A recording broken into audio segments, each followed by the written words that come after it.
Welcome to the channel. This video is the complete timeline of events, as I see it for the Five Nights at Freddy's universe.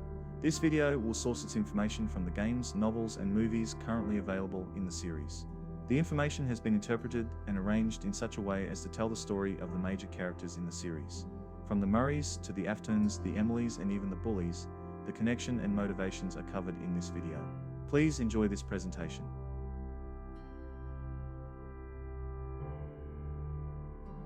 Murray's Costume Manor started business in 1965. The net earnings graph likely has business started for Fazbear Entertainment around 1972. Edwin's father died following this, although he left Edwin with the advice to not trust Fazbear. Work continued between Fazbear and MCM, as well as filling the costume orders for other customers. Edwin was an inventor and met Fiona at work. They both married and had a son named David. Edwin began turning his invention into profitable merchandise the company could produce and sell. It worked for a while, although the invention started to act irrationally. This would result in complaints from customers that would affect the business. In the days leading up to David's 4th birthday, his mother Fiona went to help out at Fallfest 73. Fallfest was a place where MCM's costumes were in use. An event would happen that resulted in her death. Edwin would be forced to tell his son that his mother would not be coming home. In the time that followed Fiona's passing, the inventions of Stay Up Latte and Mycelium Men create the F10N4 program. The program was fabricated from the idea of what Edwin would need. From the line said in the commercial, "I know what you want better than you do. I am always watching and learning." After encountering the voice of Fiona within the internal network of the company, Edwin transfers her program to research and development. While another employee would hear a later conversation between the two, Edwin would keep the true situation a secret. Edwin, after many failed attempts, manages to transfer a modified copy of F10N4's program into an old machine that could neither speak or move. This was called M1. Although the age of the machine suggests it had an origin before MCM, along with fellow animatronic Moon. Similar teeth of the animatronic tie these two together as predating Edwin's work. Edwin would succeed in modifying the program again and uploading it into the M2 animatronic. Now, with adjustable limbs and the ability to talk, this model was an improvement of its predecessor. This animatronic would get Fiona's voice as it was controlled by F10N4. This M2 would become David's nanny. David passes in 1975 near his playground, which was located next to a delivery truck loading area. The white van that was responsible was likely painted light blue at a later date and was the property of Fazbear. I suspect David's soul splits itself across various objects in the factory. The white tiger, his ball, etc. Edwin begins work with the M2 on the new power source, as well as the MXES device. An accident happened during testing. This would leave Edwin injured and was promptly replaced by the M2 that was mimicking him now. Edwin disables communications between the house and factory, then leaves his family's business alive. In 1979, Arnold is sent to collect an animatronic from MCM, and Arnold also knows the location is 2 hours drive away. This clue could mean that he has driven there before, and could have been the one responsible in 1975 that hit David. His return to the scene could be his redemption arc. The other Fazbear workers that were sent would not have been recognized by F10N4. The secret of the mimic story could be the redemption arc for Arnold, allowing him to make amends for his past deeds. Fazbear Entertainment was working on a way to capture the mimic Endo. After the two previous teams had failed, they sent in Arnold. The M2 collects the blueprints and glitched permissions so that the MXES device could be built. The pieces that David haunts, the ball, white tiger plush, etc., are collected together for the storage within the MXES. The program within M2 would become the basis for future Fazbear Endos. These would require a period of learning where they are given the means to become the characters of the restaurant. The M1 mimic was not seen by Arnold, but decades later would be seen by Cassie. The prototype was buried deep under the rubble until dug up by the Glamrock animatronics. The M1 program is the first program and more closely resembles F10N4. This program is closer to being human than robot. This would serve the plans of the Aftons in the future. William Afton was actively trying to purchase Edwin's company. Edwin was becoming so far behind in his work that was required by Fazbear that William offered to buy the company and house on the hill. Likely following on with the sale, the MCM building would be renamed Afton Robotics.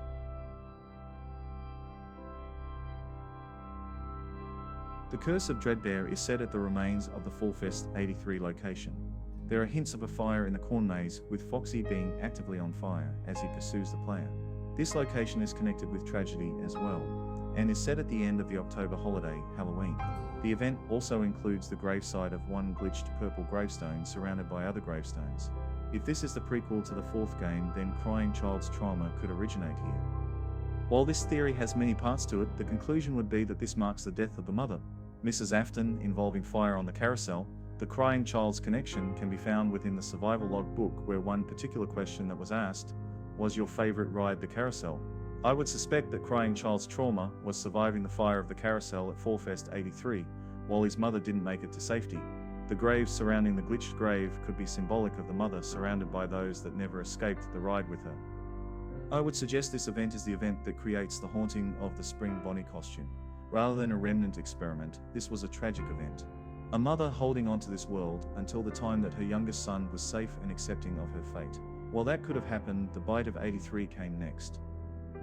Not long after Fallfest was the birthday of the younger Afton's son. While Father William was busy with the animatronics, older brother Mike Afton was asked to look after his younger brother while day after day bully him. A toy plush of Fredbear is talking with the child on a regular basis. When the child is in the same room with the toy or not, he can hear its words. Fredbear plush appears to possess abilities beyond that of a speaker in a toy, but more so a haunted object. With the words of support the plush offers, it becomes easier to see the toy as a parent than an imaginary friend. The plush appears to be spoken through, but the boy's mother, a mother who is unable to move away from the yellow rabbit costume. Her recurring reminder is that tomorrow is another day. On his birthday, the bully bros would collect the boy, raise him up into the mouth of the Fredbear animatronic, and cause the bite of 83. Older brother Mike led the quartet of teenagers. All boys were shocked by the unconscious form of the boy after the loud crunch sound was heard. From the book the week before, we hear that a man had tried to tell the bullies to stop. While not named, this I would suggest is Henry. Henry, Emily, co-owner of the diner and friend to William Afton, was at the restaurant and not wearing his Fredbear costume. Henry called for them to stop while the Spring Bonnie costume stood on stage, moving in prepared movements to the music while watching over the incident. Years later, the bullies must have thought the rumors of haunting from the restaurant was their doing. In the years that follow, more and more stories of missing children only made their involvement worse. While only teenagers in 1983, in a few years they could work at night at the restaurant and repair the damage they had done. While the bite of 1983 was a serious event, the boys survived. In the nights that followed, the crying child had been relocated to another familiar house. This house sat on a hilltop overlooking what once was Murray Costume Manor. The house was likely owned by William, but William was instead living in a house in walking distance to Fredbear's family diner. The night's experience included medical equipment appearing beside the bed. As the nights counted up, the fifth night was when Nightmare Fredbear appears. The child won't stay for long that fifth night and would become disconnected from the medical equipment. An EKG and IV drip would help the boy sleep, while the vase of flowers are likely from Sister Elizabeth. While the house during the day does not match the one at night, we can compare it with another house. The night house from the fourth game has two windows on the right side of the bedroom and a corridor to the left. If we rotate that room, it becomes similar to the Midnight Motorist house. If this house on the hill is also the Midnight Motorist house, then why isn't William living there? His family was next to the diner, but this house has a different location. I would suggest that the mustard-colored man is Henry Emily, and he is looking after Michael and the crying child following the bite. If we consider that single-colored sprite that appear in arcade games have their appearance chosen to help identify them, then purple is William's color to connect him with Spring Bonnie, while mustard or golden yellow would identify the individual as Henry. Following the bite of 1983, Henry would feel guilty. He could have done more to stop the teenagers. In the days that follow, he visits the bar called Junior's near his house, and this particular night was turned away at the door. Henry would feel a mix of emotion, including anger. Arriving home, he found Mike Afton, watching television as he had become accustomed to do. Henry moves past the teenager and notices the bedroom door closed. He knows the lock for that door should not allow it to close, and realizes the boy is awake and holding the door shut. Shut the door, as the trailer says. Henry would be mistaken for Nightmare Fredbear. What's seen in shadows is easily misunderstood in the mind of a child. Henry's angry banging on the door does not help the boy's situation, and when the child runs to the opposite windows, breaking one and runs away. While a smaller game within the Five Nights universe, FNAF World is about the crying child's efforts to defeat the monsters and rid himself of the nightmares. I would suspect this is the first occurrence of memory tampering and could only be done by a spirit themselves. While Crying Child is very much alive at this point, through Fredbear his memories are removed and located in Fredbear plush. This act would remove the restaurant animatronics and his family from the boy. He could then recover somewhere away from the restaurant with his father and brother. Meanwhile, at the Circus Baby Pizza World location, Ballora goes missing on the first night. These events are covered in the Fazbear Frights story Dance With Me. Ballora would use her invisibility technology to slip past the staff members and pursue a bag thief in possession of a special type of glasses, which was part of Ballora's performance. The reason she possesses this technology appears to make her look like a hologram when viewed through the glasses. While Ballora generates a special signal to appear invisible, the glasses interfere with that signal, making her appear somewhat visible, a signal that makes the audience lose concentration on the animatronic. By tricking the brain is corrected by the glasses to make her appear as a hologram. This could likely be what the board members were concerned about in the sister location opening dialogue. There's no doubting what you've achieved on a technical level. These are clearly state-of-the-art. There are just certain design choices that were made for these robots that we don't fully understand. We were hoping that you could shed some light on those. Circus Baby captures Elizabeth while they were the only two in the room. This likely happened after Ballora's absence created panic amongst the staff and animatronics were left unattended. Elizabeth's disappearance was likely reported as kidnapped by Father William to cover up the crime. The information about a gas leak could clear out the building and keep any search of the premises to a minimum. Any smells detected would be presumed to be the gas leak rather than the victim child's odor. This was not William's plan. At this point, Elizabeth's soul haunts the Circus Baby animatronic, now moved to Afton Robotics, where it would stay for the next few years. The Crying Child was injured and in recovery. His story, I suggest, will become that of Evan from the Fazbear Frights story, The Real Jake. Evan, father of Jake, will recover with Father William in a small craftsman-style house. Evan would meet Roxanne, marry and have their son Jake, who would go on to become sick following a growth in the brain. Oldest brother Mike was traumatized and, just as The Real Jake story says, goes to live in Europe. While not unlikely, the disappearance of Mike is against the community's view that Mike Afton goes to work as a night guard, that Mike Schmidt is a new character and using a fake name, that the Bully Bros leader is no longer with them. While the Afton family was splitting up under William's control, the haunted Spring Bonnie costume was still at the diner. Spring Bonnie had watched Evan be lifted into the mouth of Fredbear and couldn't stop it. Henry, who was on the other side of the room, did not do enough to stop it. Henry was relied upon for help. He had failed the Aftons. Following the Aftons' loss was forged a plan against Henry, to where it would hurt him the most. Charlotte, his only daughter Charlotte, was twins to her brother Sammy. They were only 3 years old, although regularly would spend time playing in the costume change room out back of the diner. Spring Bonnie knew this, and William was required to be involved in revenge. It was mentioned by Sheriff Burke more than 10 years later that during the investigation into Henry and William for the missing children's incident that a journal was found in William's house. This journal spoke of 2 points of view. One praised Henry, while the other had loathed him. Ultimately, revenge was to happen. On a rainy night, around dinner time, the restaurant was busy. Children were calling out, pizza was being served, and Henry was wearing his Fredbear costume. The prize box that housed Charlotte's protector, Puppet, was sealed in. A large prize box happened to find its place on top of the box. Spring Bonnie went to the change area and took Charlotte. Charlotte would be locked outside and no staff knew. William pulled up in the purple car, ended her life. The Aftons had their revenge on Henry, the wound first inflicted on him. Months later, a grieving Henry Emily is trying to live with the change to his family. Henry turns to invention and makes the Charlie bot. The Ella doll exhibits spiritual qualities that Henry thought could be connected with his late daughter. He builds and places the doll into a cavity inside the animatronic, with a goal to allow Charlotte to live through it. With illusion discs and fake blood in the design, Charlie is built and begins to act like Charlotte. Has Henry done it? His wife does not think so. All of her husband's inventions walk, talk and act like people. She does not think that their family is able to grieve with that machine acting like their lost daughter. She leaves Henry. She takes Sammy with her. In the years that follow, Charlie would believe that Sammy was the one taken.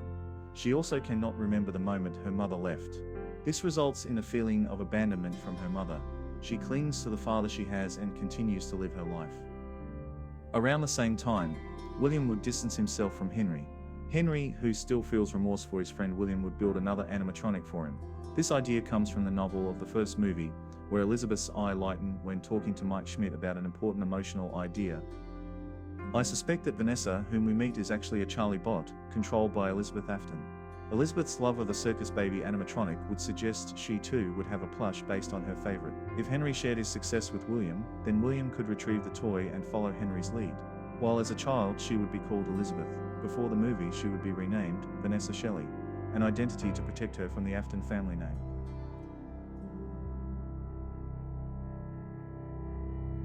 "32 years later, Oswald would visit Jeff's pizza place in his hometown. The restaurant has painted over the older Freddy Fazbear posters on the wall, and no longer has the animatronics on stage.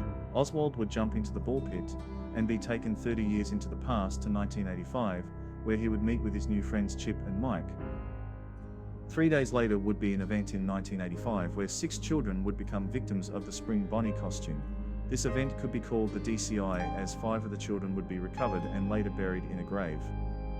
Oswald would avoid being captured, although led Spring Bonnie forward in time by 30 years. While Spring Bonnie would learn the year and some history of the restaurant, it would be defeated and return to its own time.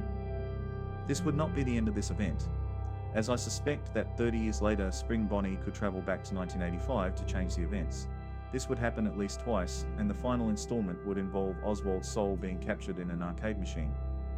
Trapped, Oswald would experience his happiest day at Jeff's Pizza with his mother and father, and many other children who did not previously exist. Oswald was trapped in a memory that was created by Spring Bonnie. Days before the 6 children was captured, Oswald was defeated and never returned to his family and was not around on that day of the 6 victims. In the back of the Freddy Fazbear restaurant was the reserved party room called Foxy Cove.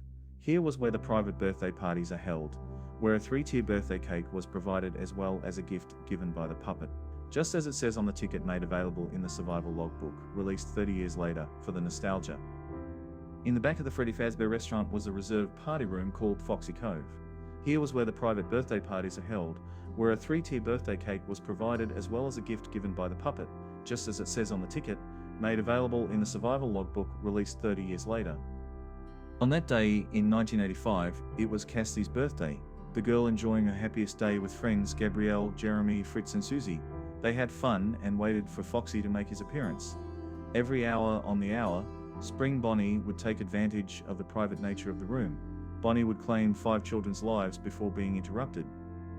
Michael Brooks was with his friends John, Charlie, Emily, Jessica and Carlton, and were watching Freddy, Bonnie and Chica perform on their stage in the open restaurant out front. Michael, I suspect, went back to Foxy Cove to help celebrate Cassidy's birthday and interrupted Spring Bonnie. Michael had become the 6th victim. Spring Bonnie would journey out into the restaurant while the animatronics on stage begin acting weirdly by moving erratically fast and cause panic to the children and parents watching them. On the hour, Foxy exits the stage to perform for the children.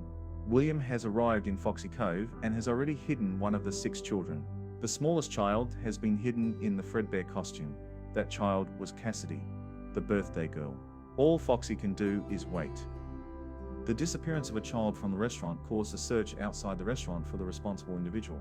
From the stories Find Player 2 and The Scoop, both stories give the example that the sheriff's department will contact known suspects and focus less on searching the premises and more on the child's suspected movement.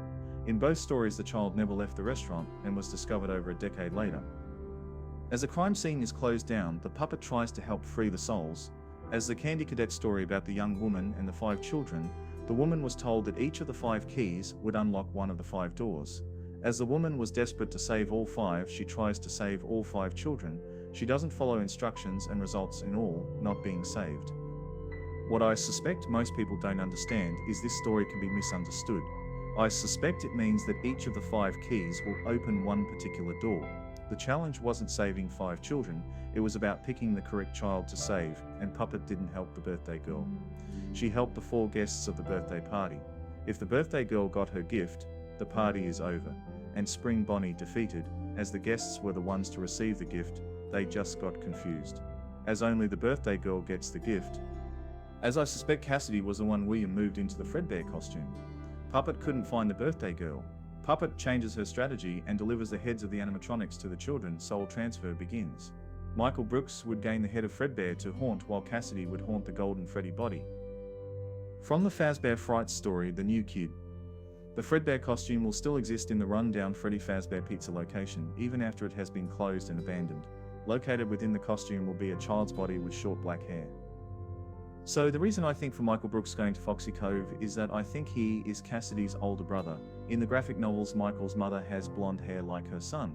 Father Donald Brooks has the same brown or black hair as Cassidy has. The appearance of Donald in the shadows has his hair turning almost black in appearance. Cassidy's hair appearing brown in a well-lit room differs from her hair appearing black in an abandoned restaurant. The statement of "it's me" is one that a brother is telling to his sister to let her know he is still there, protecting her. The projection of Golden Freddy is Michael's doing. Cassidy is the missing innocent sister, until the day when her body could be found and join him on the hill. With her friends, Michael would protect her.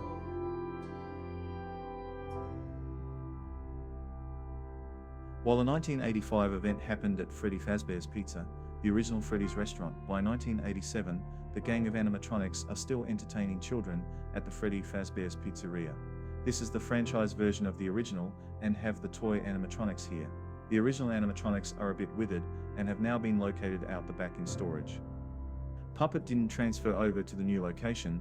This could have been because Puppet was seen placing the masks on the victims of 1985, and that spooked the employees. It would go towards phone guys warning about the animatronics, thinking people were endos. Alternatively, being considered one of the toy animatronic, there was no place for it in the new lineup. As the newspaper articles discuss, an investigation takes place into the missing children connected with the restaurant.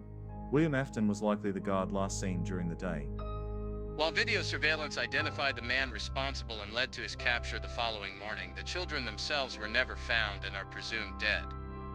From the Candy Cadet's story about the boy and the snake, I suspect it tells us about William's reluctance, yet involvement with Spring Bonnie's actions. Spring Bonnie's need for more souls is what drives the plan forward. He had a red snake that he kept in a metal cage whose hunger could not be satisfied. He knew that the snake might kill them, but could not bring himself to get rid of the snake. The Bully Bros are likely 18 years old now. If they have heard the rumors for what has happened at the restaurant following their actions at the diner, they could feel they were responsible. The first bro, Jeremy, starts working as a night guards. Jeremy would last a week, but during a birthday party during the day would be bitten by an animatronic. The plan appears to involve tampering with the animatronics, as both Jeremy and later Fritz did the same thing. The tampering could be the guards finding a way to help the trapped souls of the children, although Fazbear did not see it that way. Both would work to the same plan, and both got fired. William would visit the restaurant at night to interact with the arcade machines.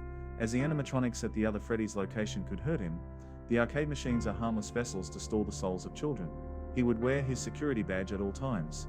As the Tickets for Fun booklet states the importance of a badge. As an official employee of Freddy Fazbear's Pizza, you are required to wear your security badge at all times while on the premises to avoid confusion and any unfortunate situations involving mistaken identity. Fazbear Entertainment is not responsible for any accidental injury, dismemberment, death, or bites resulting from failure to wear your security badge. William uses the arcade machines to hold the souls of the victims. Puppet was aware. While the toy animatronics seem to be surrounded by the victims of the missing children's incident, it would appear that control of them are between Spring Bonnie and the Vengeful Spirit. Glowing red eyes or black featureless eyes split the two groups of animatronics. As the first movie gave us Golden Freddy as the main antagonist, then the red eyes act as controlling for the four core animatronics. This idea could be extended to include Toy Bonnie and Mangle at the 1987 location, also being under the control of Golden Freddy. This leaves us with Toy Freddy and Toy Chica with the dark, featureless eyes. The clue came from Toy Chica's high school years with a line heard before. Dear Diary, things didn't work out as I'd hoped, and once again I'm left with nothing but a broken heart. But tomorrow is another day, and I just know that there's a guy out there that's right for me. The line said by Toy Chica was, "Tomorrow's another day," a line that was also said by Fredbear plush to the crying child back in 1983 at his home. This gives us the connection that various objects have been spoken through. An additional clue for this could come from Toy Chica's high school years, as the locker number 14 has the same tilt as the 14th character in the Ultimate Custom Night roster, this being Golden Freddy. So much focus has been placed on the 14, yet Toy Chica is resting on locker 15. This place is taken by Springtrap in Ultimate Custom Night. This could be telling us that Toy Chica is the face for Springtrap, ensuring the Springlock costume's identity remains a secret. as Freddy Fazbear's Pizza was being used so exclusively by the Aftons to collect victims. A desperate change was required by Puppet, distraught by what she saw from the arcade machines. Puppet knew a change was required. I suspect the bite of 87 had to happen to close down the restaurant chain of stores and spare future victims. Control of an animatronic too was required to single out Jeremy the God. As Jeremy wasn't wearing a security badge, likely as most guards view it as a novelty, the animatronics couldn't see him as a member of the staff. While Jeremy had done nothing wrong, someone had to take the fall to save future victims from the Aftons. After William Afton's involvement and investigation resulting from the missing children's incident, he disappears from public view, leaving the Spring Bonnie costume in the closet. William raises his son and carries on with his life, continuing to send guards into the restaurant from his role as a job counselor during the first movie. Henry plans to disappear as well. As he was raising Charlie as a child, he couldn't abandon her like her mother did, by using an animatronic with an illusion disc to take his place in death. The fake blood in Charlie's body is also used by Henry. Henry had arranged his sister Jen to take over Charlie's care once he walks away. Henry disappears into the underground area under his house and accesses the underground facility of Circus Baby Rental.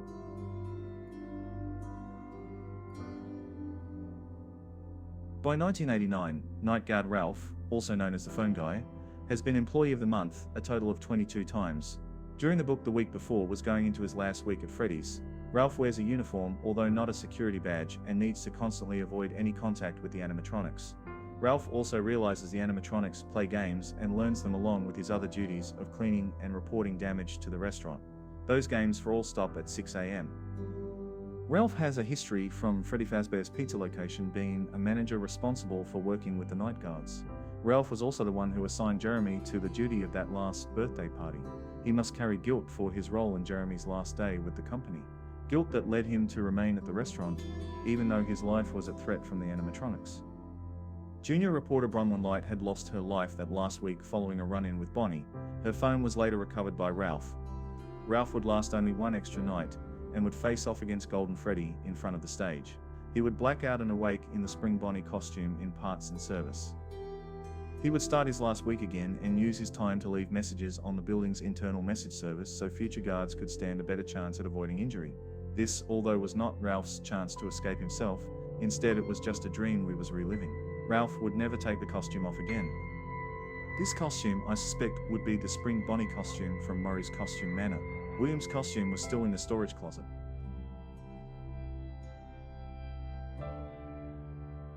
Following a fight at a shopping centre with an aggressive father, Mike Schmidt is fired from his job as a security guard.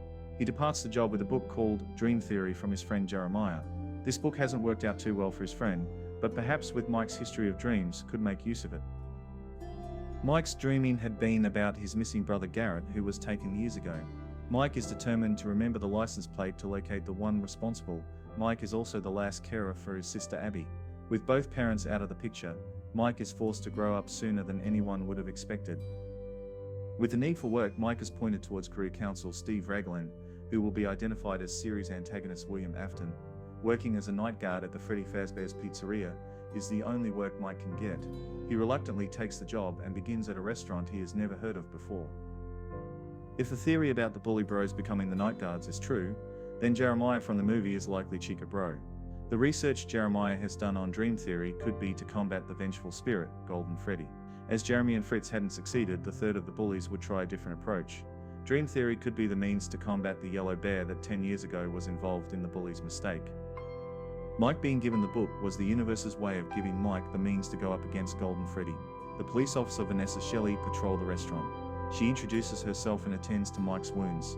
Once the actions of the animatronics move from being friends with a childlike playfulness to attempting to electrocute Abby, Vanessa starts to show she is more involved in these events. Within the novel for the first movie, it is stated that Mike noticed Vanessa's eye change color while they have a heated conversation about Abby's involvement. Vanessa's driven to insist Mike never take her back to the restaurant. Abby is drawn in by Golden Freddy, requiring Mike and Vanessa to rescue her. The changing of eye color, I suspect, is because Vanessa is an animatronic using an illusion disc. When Vanessa declares herself to be William's daughter, she is either stating herself to be the fourth Afton child or Elizabeth Afton. The need for an illusion disc suggests she is similar to a Charlie bot, connected with the soul of a victim.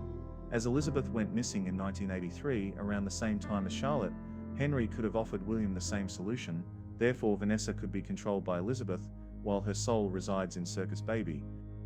Within this theory, Vanessa would become aware of her father's actions in the past, as Vanessa had Garrett's orange plane as a child. This could be the reminder of what her freedom had cost. Vanessa was free. So was it Garrett who had taken her place?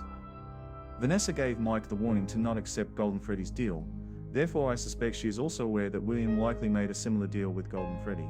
The deal would be for Elizabeth's freedom in place of Garrett's soul. Vanessa is actively stopping Mike from learning this, desperately trying to keep Mike from following through, and also knows that her father had secured her freedom in exchange for Garrett's. By the end of the movie, Vanessa is damaged in her fight against William, while William's Springlock costume has trapped him. William is capable of getting out of the costume, so he'll be expected to return.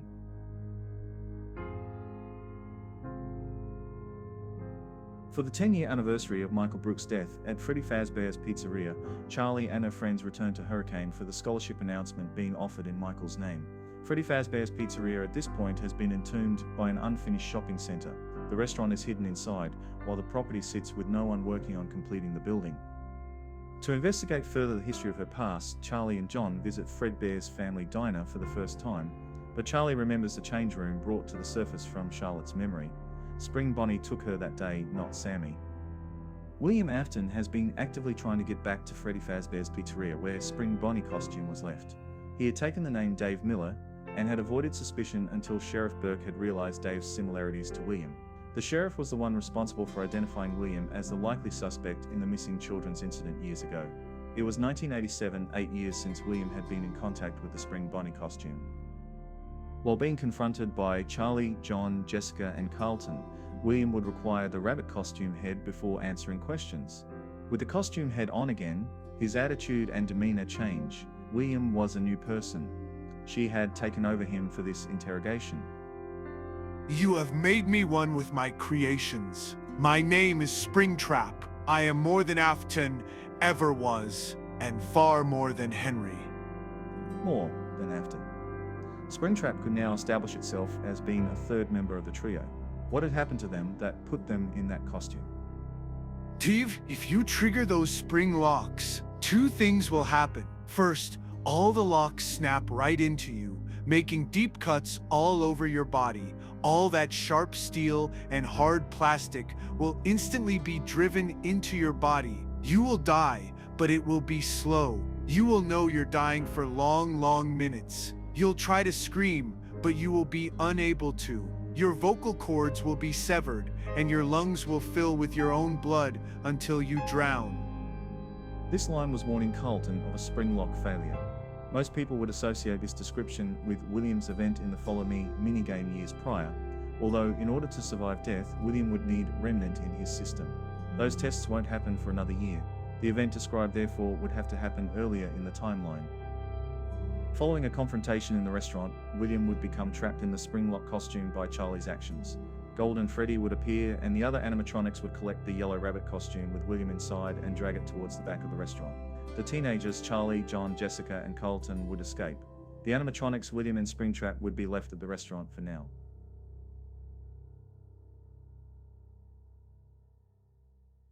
With Springtrap being defeated by Henry's invention, Springtrap started to take control of some of the animatronics from Afton Robotics. Monstrous animatronics that use Afton's proprietary illusion discs are being controlled to serve a purpose. Larger than normal, these were never intended for the restaurants. Instead, those illusion discs made the oversized machines appear like monsters. These were the twisted ones. Jessica and Charlie will visit the Freddy's restaurant and find the withered remains of a yellow Springlock costume, locked in a closet behind the stage. The lock that imprisoned the costume is a sliding deadbolt fixed into the floor. While the discovery of a costume being worn by the remains of a man would be likely William Afton, Jessica's subconscious was doubting it. She even asks Charlie, what if it's not him? The skin was seen to be desiccated and shriveled. His eyes were wide open, his face expressionless and discolored, a bit difficult to identify. In the days that follow, the twisted animatronics would fight with endos of Freddy, Bonnie, Chica, and Foxy. The fight would take place underground by a river where glowing mushrooms occur naturally. This location will be similar to the one later encountered by Cassie below the Mega Pizzaplex. This location ties the shopping center to the very Mega Pizzaplex we encountered decades later. The twisted ones would be defeated, but not after Charlie would be captured and lost her life. Charlie would be returned to her Aunt Jen. As the events of the fourth closet start shortly after the Twisted Ones, Charlie makes a reappearance as an older, more confident person. While John is initially resistant, her friends are excited for her return. Following several attempts to reconnect with Charlie, doubt grows amongst the teens. Jessica is drawn to investigate the new Charlie by stowing away in her car boot and arrives at the new Circus Baby Pizza location. Jessica is quickly captured and finds that the Springtrap she had previously encountered at the restaurant is only an endo using an illusion disc. Her previous question about whether it was or wasn't William seemed to be founded. We are introduced to Elizabeth Afton in the form of an animatronic woman that has been altered to look similar to a clown. William Afton has also survived the Springlock incident, although requires a wheelchair. Elizabeth is performing medical experiments on William by surgically augmenting his body with haunted parts from the animatronics and restaurant. When their friends arrive to help, Carlton is injected with remnant by William. The experiments William is conducting involve melting down the haunted pieces into a liquid form, not unlike the appearance of mercury. This injection is used on the Funtime animatronics, to whom are following the Afton's instructions. The injection Carlton receives stops his heart and takes him to the 6 spirit children of 1985. They are still enjoying the party from Cassidy's Happiest Day. Carlton's friend Michael is also there, and the two repair the memories of the spirit children so they can remember the Yellow Rabbit as their enemy. The repairing of the soul with memories is a repeated story idea within the Five Nights universe. William's injecting Carlton appears to be the first time he had participated in the experiment. He finds Carlton's death as disappointing. William is thrown into the furnace by the merged animatronics but doesn't die from the fire. The remnant infused in his body keeps him alive. Carlton's life is restored and can escape with his friends. Elizabeth is defeated when Charlie turns on an animatronic that her father Henry used years earlier. The blade is driven through the body of Elizabeth, Charlie and the Ella doll all collapse on the floor, and John is powerless to help. Following the events of the novel, the Ella doll had likely been placed in the Charlie bot's adult form. This would require Elizabeth's means for controlling the animatronic to be removed. I would suggest a similar doll would be used by Elizabeth to control the bot, and would have to be removed before Charlotte could regain control. This idea further backs the theory that Vanessa from the movie is Elizabeth Afton. Her control happened because Henry had set up the Vanessa bot the same way as Charlie works. William would have likely moved the doll from Vanessa into Charlie's teen form. Now the doll would get removed. Had the illusion disc inside of Charlie and Elizabeth turn off, then the animatronics could have been delivered to the rental facility. Henry is the only one left who would understand this technology. He shifted Ella between animatronics while keeping the Circus Baby plush separate. Elizabeth's freedom was revoked, while Charlotte got to return as an adult.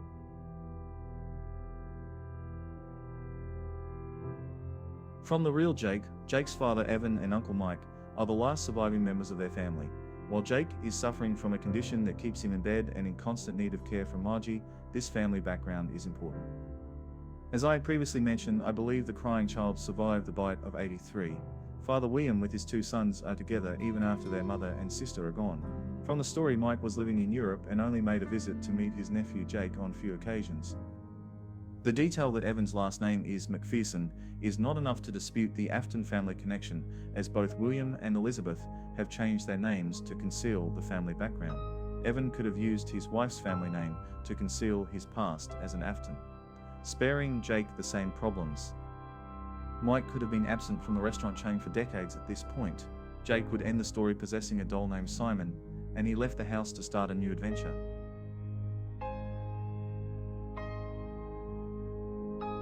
"30 years after the Freddy Fazbear Pizza location closed to the public, the Fazbear Frights horror attraction opens.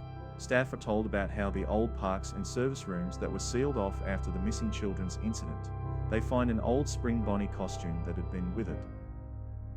As William's body was burnt at the Circus Baby Pizza location in the mid-1990s, then the second Spring Bonnie costume containing Phone Guy's body is still possibly inside. Following the 5 nights, the night guard Mike Afton will face off against Springtrap. He has returned to finish off his family legacy. Mike escapes and burns down the restaurant, and from the remains of the building, Dark Springtrap is created. From the horror attraction came 2 pieces of information. Firstly, the Fazbear Frights book series could likely have sold here as an in-universe book. Secondly, the security logbook came from here, as the illustrations about the security office are identical to the book. The Fazbear Frights stories have always been slightly off when compared to the games. Those games, novels and movies have always been first-hand accounts by established characters. the player can witness those events firsthand.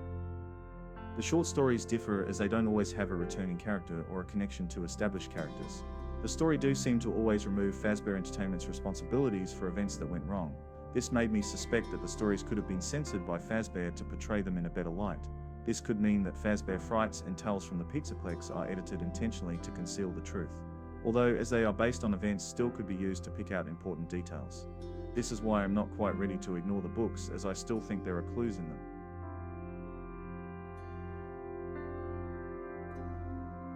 From the blueprints that can be found by the player, we find Henry is likely labeled the file heading HRY223 to mark the date February 2023. William is at the Hercules Hospital, unable to die. While it's not clear how he did find a way to communicate with son Mike, Mike returns to the restaurant to end his family's legacy.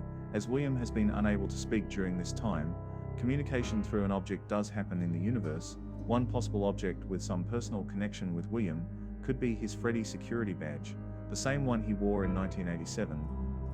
Mike is sent to Circus Baby's rental facility tasked with obtaining something Ballora, I suspect, is that object, as William had Circus Baby, Funtime Freddy and Funtime Foxy in 1983. The haunting Ballora by either Springtrap or Elizabeth is reasonable. As William doesn't know what happened to Elizabeth after Fourth Closet, he could assume she was free. Springtrap is the more likely intended recipient of the Ballora animatronic. Elizabeth's soul has been inside the Circus Baby animatronic since 1983. She has controlled other animatronics using the technique that Henry had developed of placing a very personal toy from her childhood inside the stomach cavity of an animatronic. Circus Baby, Vanessa Shelley, the adult form of Charlie, possibly even Eleanor, had been used. Mike would give her the means to escape when he helps create Enard, the amalgamation of the Funtimes. They would wear Mike's skin like a costume to escape the rental facility, although Elizabeth would ensure he survived the process. The remnant experiment conducted more than 2 decades ago on Carlton is now being used on Mike Afton. He wouldn't die from the procedure. From the Candy Cadet story about the kind man and the burglar, we get the story about the orphans. By using the clue about the house of one of the children, we could say that Circus Baby Rentals is the house of one of the Funtime animatronics. The kind man could be Henry, since we are aware he would become relevant to the next location Pizzeria Simulator. The burglar could be seen as William Afton, someone whom Henry suspected would return for the animatronics, and his heart being filled with gladness, I would suspect is the return of Mike Afton after decades apart. Following Midnight Motorist, Henry's time looking after the Afton boys was Mike's last time around the restaurant chain. Henry's guilt that his inaction could have stopped Mike from having a somewhat normal life would have been washed away when Mike had returned appearing normal, likely having a family of his own now. Henry could breathe a sign of relief that Mike turned out okay. When Henry returned, the Funtimes were in pieces. Mike was gone. Henry didn't know what had happened. He placed the pieces in single box and put them in the alley for garbage collection. The knock on the door was likely Mike returning, damaged, but alive. Since 1983, experiments had been conducted at Afton Robotics, then in 1987 was likely renamed Circus Baby Rental. The story of Didophobia shows us that the testing chambers include an area where Rory had been experimented on. The nightmares that fueled Crying Child in 1983 were being experienced by Rory. The cause was Fredbear plush located in the observation room adjacent the test chamber. Hallucinogenic gas was pumped into the rooms, magnifying the effects. Rory's fears would go to fuel the Fredbear plush, in turn powering the plush to share the nightmares once experienced by the Crying Child. This experiment would continue until the plush was ready to be removed.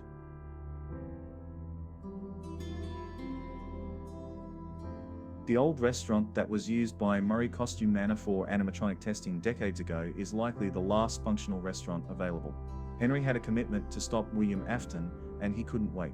Henry would need to draw in all the evil monsters that hadn't moved on. Scraptrap is aware of the deception.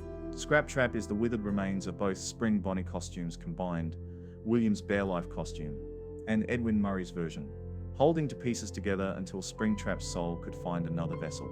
Scraptrap is aware of the deception, always a few steps ahead, although due to age is also desperate to survive. Elizabeth is back in the piece together remains of Scrap Baby. She suspects her father had called her, and is arrogant enough to tell everyone as much. The puppet was captured by Lefty and now just waits.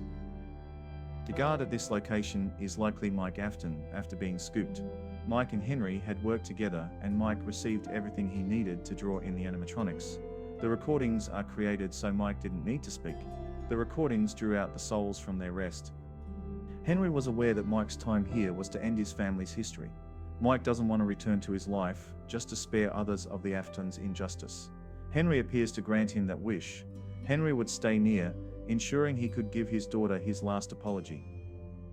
I recognize you, but I'm not afraid of you. Not anymore. I don't hate you, but you need to stay out of my way. Cassidy is still there. The voice behind the mediocre melodies, the voice behind It's Me, has not shown itself since the fire.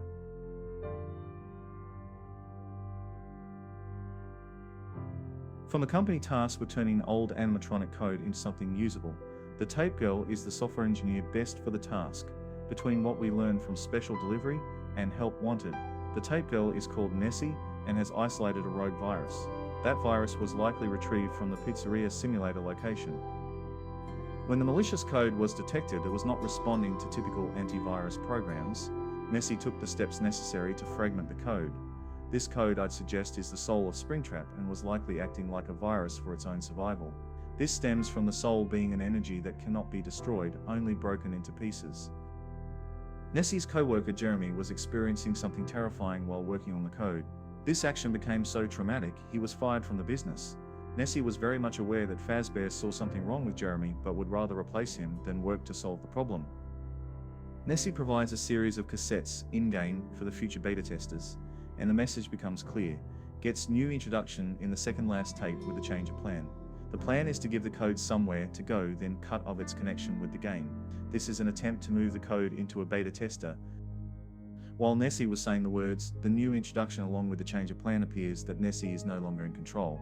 From clues from the Special Delivery emails, she is under the control of Elizabeth Afton. Special Delivery contains emails within Fazbear Entertainment from the business dealing with the animatronics. Under the title of Virus Caused by Fazbear Entertainment Circuit Board Upload, we have several web searches to help identify the culprit. How to induce self-compliance. How far can a human being be cut in half before losing consciousness? Lifelike. Human male rubber masks. Rainbow hair extensions. Flowers for your grave.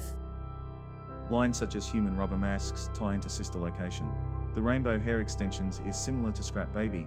Combine that with where Elizabeth was last located, the pizzeria simulator, and Elizabeth's motives to move a virus-like entity, and we can suggest she is helping Springtrap leave the captivity of the game. Nessie, who is also Elizabeth, gets access to network after taking an interest in the IT department's employee Luis. Using the credentials of V_A, she poses as a senior technical support representative to take control of the network. Following the moving of the virus to the Mega Pizzaplex, she disables the safety features of the animatronics. The abbreviations of V and A are to mislead the staff. Perhaps this is Vanny, Vanessa, or Vanny with an I, and the A is likely, of course, Afton. Within the email we get two identities, Vanessa and Nessie. While similar in name, Vanessa is listed as solely a security guard. Nessie is connected with being a software engineer. This was the start of two different characters.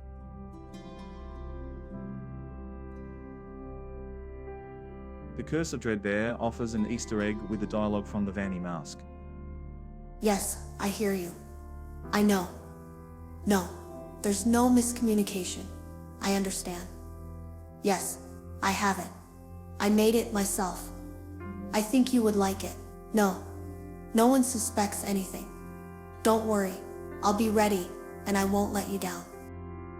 This dialogue is from the reluctant follower. While it's in Nessie's voice, it's Elizabeth words talking with one of Springtrap's parts. Nessie has little to no control of the outside world. She is a reluctant follower of Elizabeth. In the weeks leading up to the Mega Pizzaplex opening to customers, company-mandated therapy sessions were required by staff. Two of these sessions were singled out for patients 71 and 46. While patient 71 was clearly Vanessa from security, patient 46's identity was not provided. Vanessa offers some information on herself. The description is of someone comfortable with her life. That means I'm not in the tech department. I just houses. I like to sit outside and read. I like the blue sky. Vanessa is also concealing information she would rather not have known. I can't talk about this. He said he would always be watching. He could be here, or there, or anywhere in between. Are you talking about your dad? Have those feelings come up again? I hate sounding like a broken record, but this is something you really need to resolve if you're... There is also questionable information with her ambiguous responses. I've read through all your files, so I feel like we've been talking for weeks. I feel like I know your dad, too. Bill, right? Your dad's name was Bill?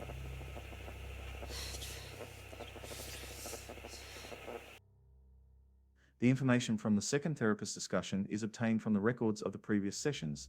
The next therapists use this technique for bringing themselves up to speed with their new patient. Although I suspect that two patients are connected being family, and that family information is shared between them. What I suspect has happened is Nessie and Vanessa are going through these sessions and the therapist is sharing the information between them. Nessie's parental information becomes Vanessa's parents, and the reverse is true for Vanessa. When Vanessa speaks about her father, she is likely talking about her real father, whom I suspect is Mike Afton. Are you talking about your dad? Have those feelings come up again? I hate sounding like a broken record, but this is something you really need to resolve if you're ever going to be happy. I have. I compartmentalized him. He's locked away. No, that's not what I mean. You can't just ignore an issue. You have to face your memory of the experiences and process them so you can let it go. So you don't get triggered anymore. You can use a sort of self-dialogue to... What had happened to trigger Vanessa is unclear. To face your memory of the experience could hint at a meeting between father and daughter, between Mike's scooping and his return to Henry for help. Could Mike have went back to his family? Could Vanessa have seen Mike? When Nessie talks about her family, then it's Elizabeth Afton doing the talking, a discussion likely about the information William withheld about Springtrap's plans. William was protecting Elizabeth, although Elizabeth may not see it that way. With Vanessa moving on, the therapists get closer and closer to the truth. One even picks up on her deception. Electronics you like? I saw in your file that you have developed software programs that talk to you in repeat phrases, right? The program asks you questions and prompts you for responses. It's kind of like your own self-therapy, isn't it? Another way of talking to yourself to work things out, right?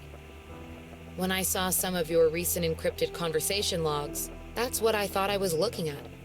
It felt like I was watching someone go back and forth in their own head. But the text found something that's different than that.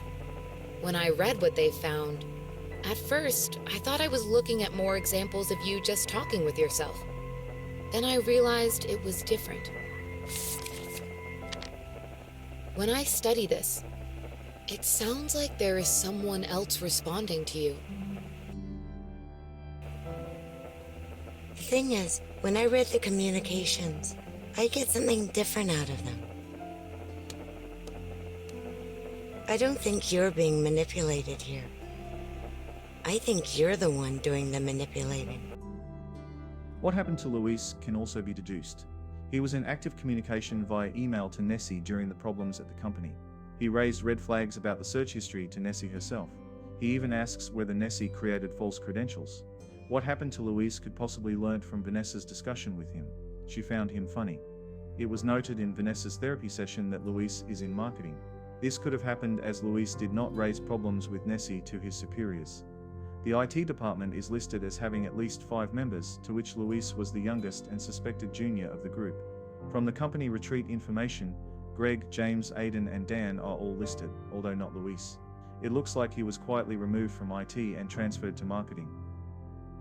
The Mega Pizzaplex opened around 2024 and was about to celebrate its 5th anniversary. From a calendar seen during the game, we can tell some key dates, such as January 1st and it not being a leap year. This gives us either the possible date of 2029 or 2035. By using the 19 quarterly magazines, we can calculate the almost 5 years of operation. The last piece of information comes from the Freddy Masquerade Ball that took place in 2000 and either 25 or 35.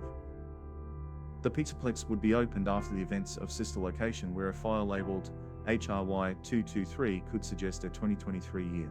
By the end of Help Wanted, we get the image of a large building coming soon. Therefore, the earliest start date for the Pizzaplex could therefore be 2024. This would make the Masquerade event 2025. While not established as correct, this would keep the timeline compact. By the time of security breach, we get to the Mega Pizzaplex, and the character of Gregory has appeared.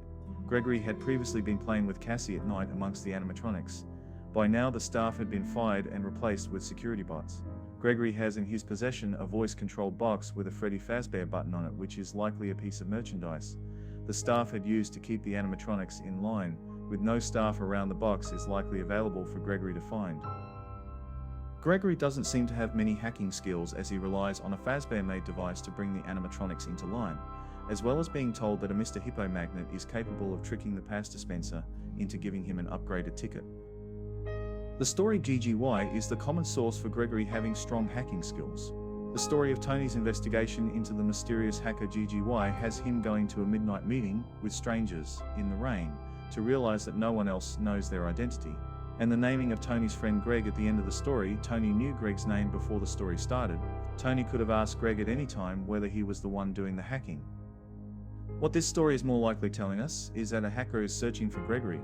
That if Gregory saw those initials on the arcade screens and investigated, then Freddy would find him. The story does illustrate that a hacker adjusted the scores. Gregory wouldn't have a reason to do so, as he could play them at night. Tony was investigating Elizabeth's attempt to recapture Gregory, something that still goes on during security breach. Within the Pizzaplex, there are clues left by Nessie for her sister to help stop the problem of Elizabeth. To find Michael's hidden room, a security guard would need to use their access pass and flashlight. The gates prevent anyone with the wrong access from reaching the end of the corridor, and the illusion could be discovered by flashing a torchlight at it, both things that Vanessa was carrying on her person. The CDs scattered throughout the Pizzaplex would let Vanessa hear the therapist's suspicions, knowing that her sister was also an employee, and going through the therapy sessions following Jeremy's incident meant she could identify Nessie. The message on the wall was solvable by viewing a third Freddy and Friends cartoon. This could be accessible through the Pizzaplex internal network. By discovering the frame in the cartoon with a blonde woman's face surrounded by instructions to decode, Vanessa would recognize Nessie. The eye color of Nessie appears to have two hazel-colored eyes, which differs from Vanessa, who has one brown and one green eye. The message on the wall, when translated, are instructions from Nessie to Vanessa to defeat the arcade machines. If not for Gregory's wasting of her time all night, then Vanessa would have discovered the room, solved the cipher, and defeated the arcade machines. Breaking men had built the breath they hunt, now drawn to life, not real, still keen and fraught with thought and zest and jest. No blunt woes, dodge, duck, flash, shoot, crawl, run, crush the vile band, cry, not try, not do, not hold out. Hope, know your life, your aim will save those with soul. Gregory this entire time is an animatronic doll. The same dolls that were featured in the Nessie story. In the story, Astrid is replaced by an extra-large doll, the size of a child, so that the glitched doll Nessie could have the perfect owner. These dolls are likely running the Mimic program from M2, having been acquired by Fazbear Entertainment and finally deploying it in their animatronic range. For an animatronic to believe it is a particular individual, it needs to be connected with the soul of that person. The way Charlie was able to believe she was Charlotte Emily was by placing the Ella doll into Charlie's stomach cavity. It is therefore likely the same would be happening. I suspect that Fredbear plush, which had been spending the last few decades at Circus Baby Rentals, is now inside of Gregory. Elizabeth wants Gregory to accept his identity as an Afton, to become the son who could once again be reconnected with his mother. Dressing Gregory in the striped shirt, shorts, and runners that was similar to the crying child could only have helped Gregory remember the boy. The post-it note room was created to remind him the family he hadn't seen in decades. The storyteller had the ability to make up stories, something a boy needs to dream again. Mike Afton, I suspect, is also around. I think he possesses the Tangle, with no circuit board. Mike could not be uploaded into the network along with the other animatronics. A blob of remnant and parts is all he is. He pulled himself together and dug his way out. In the Candy Cadet story about the mother, son, and the monster, I suspect this is about the Afton children. Elizabeth traps Mike in a basement he can't escape, only to be let out by Gregory. The learning of a lullaby by the monster was mistaken, as Mike was remembering the lullaby their mother sung to them while they were children. That lullaby brought Mike back from any confusion he would have suffered for being a monster animatronic. Upon being let out, Mike must have thought Gregory was his younger brother. Mike left Gregory alone, still confused. Now I will tell you a story about a mother and her little boy who lived alone in a cabin in the dark woods. There was a monster in the woods, but the mother caught it and kept it locked in the basement. The monster always made scary noises at night, but the mother would tell the boy not to worry because it could never get out. Then she would sing the boy a lullaby to sleep. One day, the monster stopped growling and instead listened and learned the lullaby. The next day when Mother went out to find food, the monster sang the lullaby from the basement. The little boy heard the lullaby and opened the door.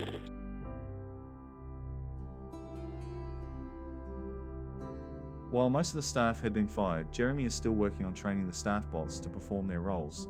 He is in the basement and in a training loop involving the wearing of a technician's Vanny mask. Jeremy goes through various challenges that train him to follow the instructions provided. He would then enter the digital world of Princess Quest and exchange the Vanny mask for a Springtrap plush. This, I suspect, is Jeremy giving over his ability to re-enter the real world in exchange for the last piece of Springtrap's soul. Jeremy's past is connected with the Bunny Bully and sees the mask while having it mentioned look familiar. I suspect this Jeremy is Jeremy Fitzgerald's son. The age gap between 1983 and 2030 is too far for Bunny Bully to be Cassie's father, so another generation is likely between the two. Waiting for him is Vanny, who destroys the form of the Glitchtrap, allowing its soul to transfer into the next available host. That was her. The final piece is now collected, and the parts can now be put back together.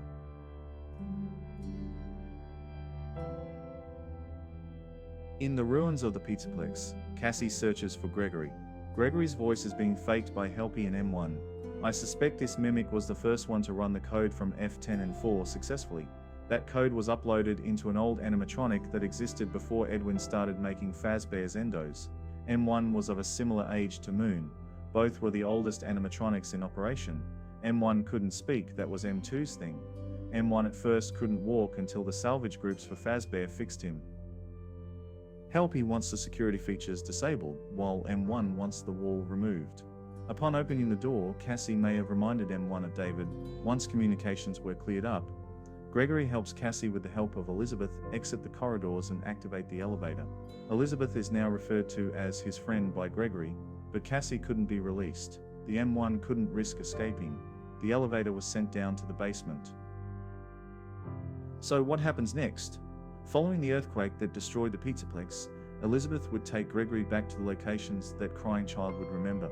The house on the hill from Midnight Motorist that overlooked Afton Robotics, formerly the Murray Costume Manor. While sitting under the tree he could remember, she is trying to remind him who Crying Child was. This would be the first step in unlocking the chest that would release the memories. They would also go back to the location of Fallfest 83 where Elizabeth would leave behind the Vanny mask. This was the location they both lost their mother. Thanks for watching until the end. To hear more unique theories incorporating the games, books and movies, subscribe for future content. And if you are enjoying the content, remember to leave a like,